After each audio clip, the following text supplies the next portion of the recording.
कहानी सुनने का और सुनाने का वो दौर ख़त्म होता जा रहा है। ना किसी के पास समय है सुनाने का और ना ही किसी के पास है समय सुनने का। बचपन के वो दिन थे जब दादा दादी नाना नानी हमें सोते समय ढेर सारी कहानियाँ सुनाया करते थे, लेकिन अब वो कहाँ रहा समय। इसलिए कहानी वाला आपके लिए लाया है ढेर सारी कहानियों का संग्रह। कहानी वाला आप सभी का अपने मंच पे हार्दिक स्वागत करता है।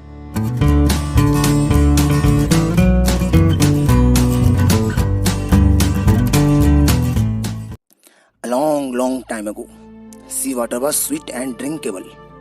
How it became salty is a remarkable story. Sridhar was an orphan. He stayed with his brother Keshav and his sister-in-law Leela. While Keshav was quiet and kind, Leela was mean and selfish. She resented Sridhar staying with him. She would not give him enough to eat, made him work very hard, and found many ways to trouble him. Keshav could never gather the courage to stop his wife from treating his brother so badly. One day, Leela told Sridhar to get firewood.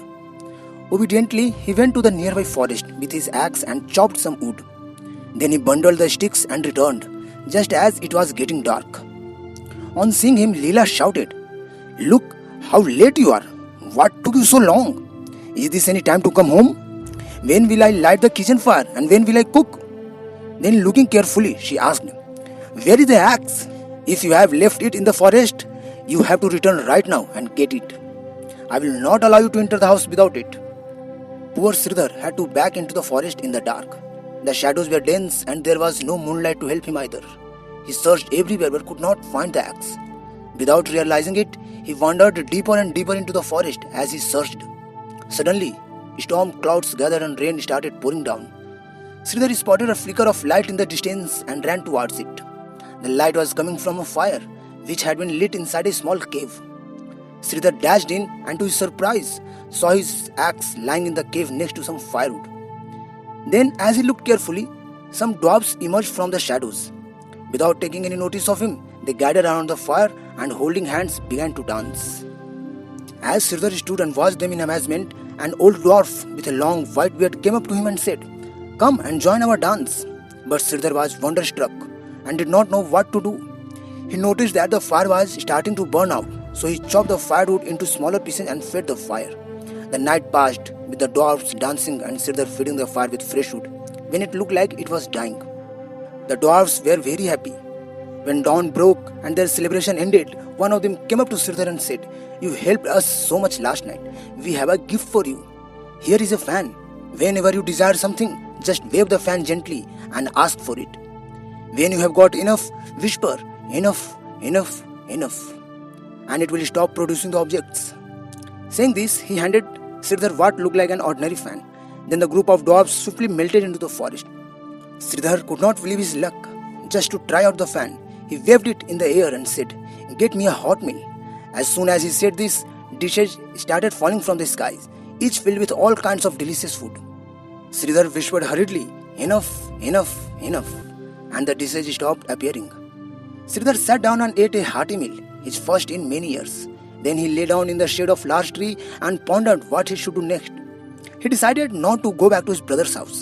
Instead, he went to a beautiful town near the sea, and there he built a house, made money, and never wanted for anything, thanks to the magic fan.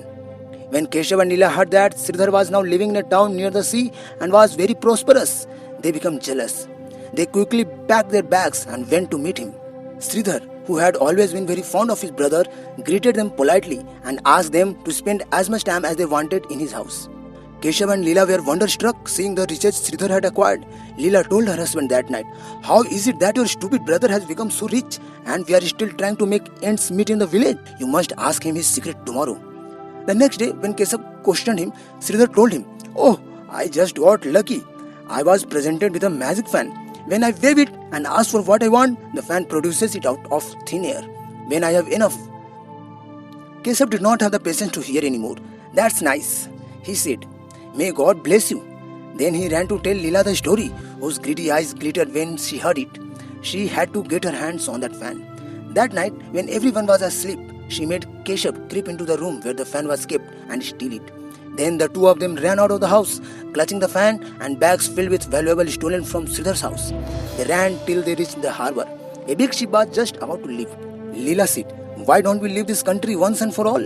With this van, we can make a good life for ourselves in any place. As usual, Keshav agreed and the two boarded the ship. Seeing them, the captain asked, "Are you two new around here? Who are you?" Quickly, Leela answered, "My husband is a salt merchant. We are going to other countries to try and sell salt there. Our bags contain only salt." Next day, at lunchtime, the cook of the ship came and complained to the captain, "My new helper boy left the sack of salt at the harbor. We are without any salt in the kitchen. How will I serve food to the passengers?" The captain immediately remembered the salt merchant on his ship. "Don't worry," he told the cook. "I will get some salt for you." Then he went to Keshav and said, "If you don't mind, can we buy one sack of salt from you for the ship's kitchen?" Keshav had to say yes. He and Leela went to a corner of the ship and waved the fan. "Give us salt," they said. Immediately, sacks full of salt started falling from the sky. But the couple did not know how to stop the magic fan. "Stop," they yelled. Still the sacks kept falling.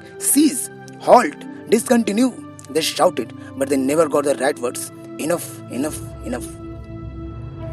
Many sacks of salt fell from the sky. The ship overturned and sank. The salt spilled into the sea. It rained salt sacks for many, many days, till the dwarfs heard about it and made the fan stop with their magic. But by then the sea was full of salt, which had dissolved in the water, and the sea remained salty for ever after. आज की कहानी इतनी ही. फिर मुलाकात होगी अगले episode में एक नई कहानी के साथ. तब तक के लिए धन्यवाद.